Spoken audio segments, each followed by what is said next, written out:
Hello नमस्कार दोस्तों। BHIC 131 की पहली इकाई प्राचीन भारतीय इतिहास के स्रोत पर यह मेरी चौथी वीडियो है।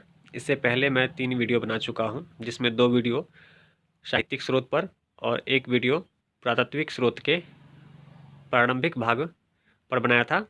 आज की इस वीडियो में हम पुरातात्विक स्रोत के बचे हुए शेष भाग को पढ़ेंगे। तो चलिए शुरू करते हैं आज की इस वीडियो को। शिलालेख। शिलालेख इतिहास लिखने के लिए सबसे महत्वपूर्ण और विश्वसनीय स्रोत है। समकालीन दस्तावेज होने के कारण शिलालेख बाद के प्रक्षेपों से मुक्त होते हैं। ये उसी रूप में दिखाई देते हैं जिसमें ये पहली बार उत्कीर्ण किए गए थे। इसमें बाद के समय में कुछ जोड़ना लगभग असंभव है।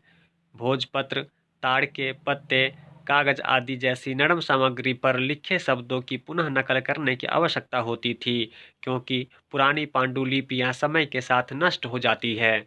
नकल करते समय उसकी कुछ त्रुटियों को ठीक किया जाता था और कभी-कभी कुछ जोड़ भी दिया जाता था। शिलालेखों में यह संभव नहीं है। शिलालेख के अध्ययन को पुरालेख शास्त्र कहा जाता है। शिलालेख मोहरों, तांबों की प्लेटों, मंदिर की दीवारों, लकड़ी की टुकड़ों, पत्थर के खंभों, चट्टान की सतहों, ईंटों या चित्रों पर उकेरे गए हैं। शिलालेखों पर अंकित लिपि भी इतिहासकार की कई तरह से मदद करती है। प्राचीनतम शिलालेखों पर अंकित लिपि लगभग 2500 BCE की हड़प्पा लिपि है, जो अभी तक पढ़ी नहीं गई है।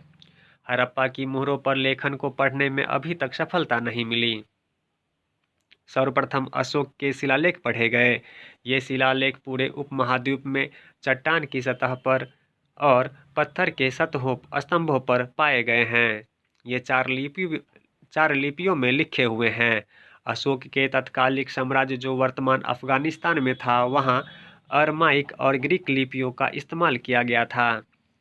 गंधार क्षेत्र में खरोष्ठी लिपि प्रयोग में लाई जाती थी। खरोष्ठी भारतीय भाषाओं की वर्णमाला प्रणाली पर विकसित हुई और यह दाएं से बाएं लिखी जाती थी।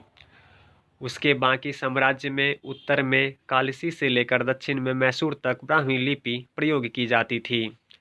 अशोक के बाद ब्राह्मी लिपि को बाद के शताब्दियों के शासकों द्वारा अपनाया गया।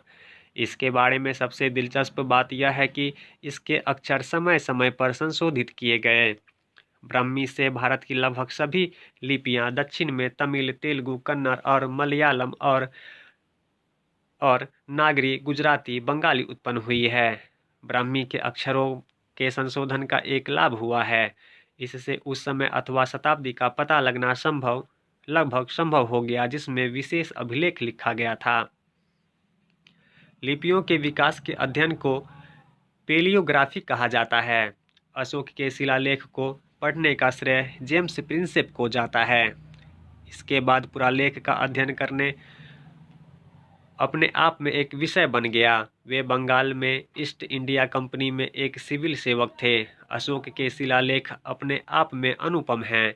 उसके शासनकाल के विभिन्न वर्षों में रिकॉर्ड किए गए थे। उन्हें शिलालेख कहा जाता है क्योंकि वे राजा के आदेश के रूप में हैं। वे न केवल अपने विषयों बल्कि संपूर्ण मानवता के कल्याण से संबंधित एक उदार राजा की छवि और व्यक्तित्व की झलक भी देते हैं। अशोक के शिलालेखों की लिपि काफ़ी विकसित है। यह माना जाता है कि लेखन कार्य उससे पहले के काल में भी किया जाता होगा। श्रीलंका में अनुराधापुर की खुदाई में छोटे लेखों वाले बर्तन मिले हैं, जिसे 4वीं शताब्दी BCE के मौर्य काल के पूर्व का माना जा सकता है। संस्कृत का पहला शिलालेख लगभग पहली शताब्दी BCE का मिलता है। रुद्रदमन के जूनागढ़ शिलालेख को दूसरी शताब्दी के मध्य में लिखे गए शुद्ध संस्कृत का प्रारंभिक उदाहरण माना जाता है।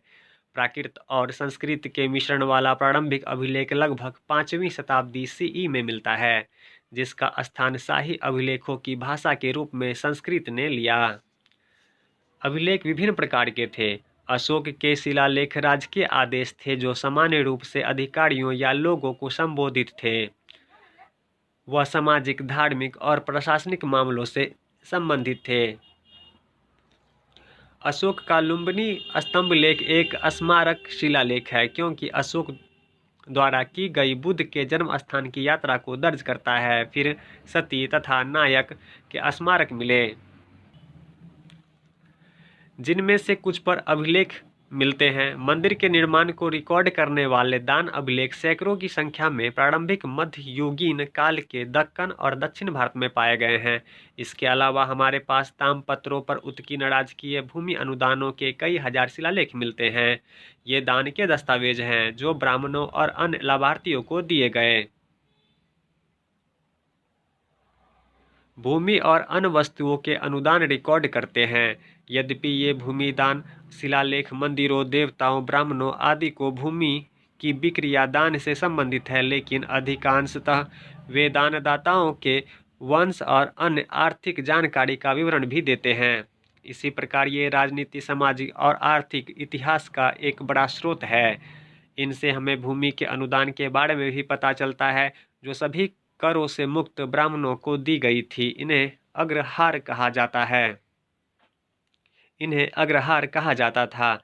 शिलालेख जो उनके संरक्षकों की प्रशंसा में लिखे गए एक प्रशस्ति के साथ शुरू होते हैं।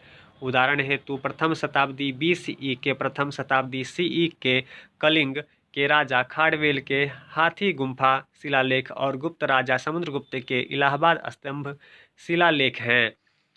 शहरत, शक, क्षत्रप और कुषाणों के शिलालेख 2 या 3 पीढ़ियों के नामों को दर्शाते हैं। ये शिलालेख उन्हें सामाजिक और धार्मिक कल्याण कार्यों में लगे हुए दिखाते हैं। जैसा कि हमने पहले जाना कि गुप्त काल में संस्कृत का प्रमुख स्थान था। इलाहाबाद स्तंभ लेख समुद्रगुप्त की उपलब्धियों को दर्शाता है, लेकिन इस एकमात्र शिलालेख के बिना यह महान गुप्त शासक अज्ञात रह जाता। अधिकांश गुप्त शासक अपनी वंशावली देते हैं।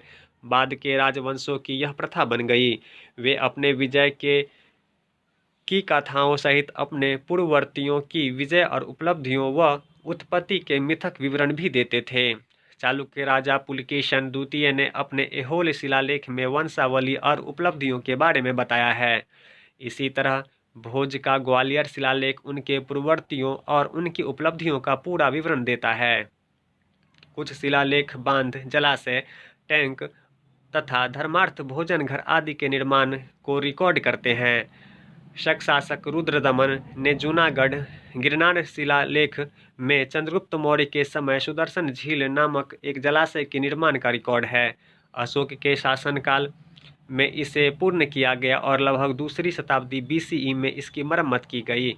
इस तरह विभिन्न प्रकार के शिलालेख के अलावा हम विविध प्रकारों जैसे भित्ति चित्र, धार्मिक सूत्र और मुहरों पर लेखन कार्य पाते हैं। शिलालेख राजनीति, सामाजिक और आर्थिक इतिहास का एक अच्छा स्रोत है। वे इतिहासकारों के लिए मूल्यवान हैं क्योंकि वे हमें समकालीन घटनाओं और आम लोगों के बारे में बताते हैं। उनका प्रसार राजा के विस्तार क्षेत्र के बारे में बताता है। कई शिलालेख में वंशावली विवरण और कभी-कभी उन राजाओं के नाम भी शामिल होते हैं जो मुख्य वंशावली में छूट गए हैं। पल्लव, चालुक्य और चोल काल के भूमि अनुदान हमें समकालीन राजस्व प्रणालियों, कृषि विवरण और राजनीतिक संरचनाओं की जानकारी प्रदान करते हैं। शिलालेखों के कई अन्य उपयोग भी हैं। उदाहरण के लिए वे हमें मूर्तियों की तिथियों के बारे में बताते हैं। वे हमें विलुप्त होने वाले धार्मिक संप्रदायों के बारे में बताते हैं। वे हमें आजीविका पंथ, ऐतिहासिक भूगोल, मूर्तिकला का इतिहास, कला और वास्तुकला, साहित्य और भाषाओं का इतिहास और यहाँ तक कि संगीत जैसी कला के बारे में भी जानकारी देते हैं। वे साहित्यिक ग्रंथों की तुलना में अधिक विश्वसनीय हैं क्योंकि वे हमेशा धार्मिक नहीं होते हैं। स्मारक, पुरालेख शास्त्र और मुद्रा शास्त्र के स्रोतों के अलावा कई अन्य पुरातन अवशेष हैं जो हमारे अतीत के बारे में बताते हैं। गुप्त काल से लेकर वर्तमान काल तक देश भर में मंदिर और मूर्तियां मिलती हैं। ये स्थापत्य, कलात्मक इतिहास और भारतीय संस्कृति की उपलब्धियों को दर्शाते हैं। अजंता और एलोरा जैसी बड़ी गुफाओं की खुदाई पश्चिमी भारत की पहाड़ियों में की गई है। उसमें चैत्य और विहार मिले हैं। एलोरा के कैलाश मंदिर और मल्लपुरम के रथ मंदिरों को पत्थरों को काट कर बनाया गया है। मध्ययुगीन काल के स्मारकों से शासक वर्ग की भव्यता और धन का विवरण मिलता है। इसके अलावा वे वास्तुकला की क्षेत्रीय शैलियों विभिन्न क्षेत्रों के प्रभाव पर प्रकाश डालते हैं। पुरातात्विक खुदाई में बुद्ध के समय से संबंधित तक्षशिला, कौशाम्बी, काशीराज घाट, अयोध्या, वैशाली, बोधगया आदि की बस्तियों को प्रकाश में लाया गया। कहा जाता है कि तक्षशिला को छोड़कर इन सभी स्थानों पर 6वीं शताब्दी BCE में बुद्ध ने यात्रा की थी।